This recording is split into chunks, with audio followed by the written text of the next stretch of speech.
Yeah, what's up, YouTube, man? Welcome back to another tutorial. In today's video, I'm gonna show you something. Watch.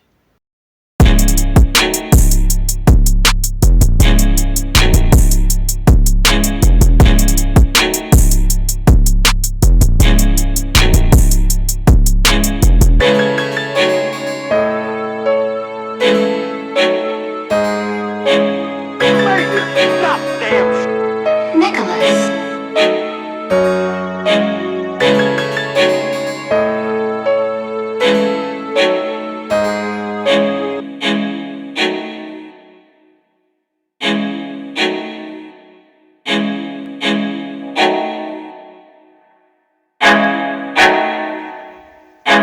Like when you are mastering and mixing in flstudiomobile, you need to make sure that like you train your ear to listen to the highs and the lows of your beat and what is happening in the overall sound. Because here I feel like I added too much the me's on these violins. That's why I sound it's kind of sound like it's too much, but yeah, man, if you understand it, then you will know that if you train your ear, then over time you'll get used to this.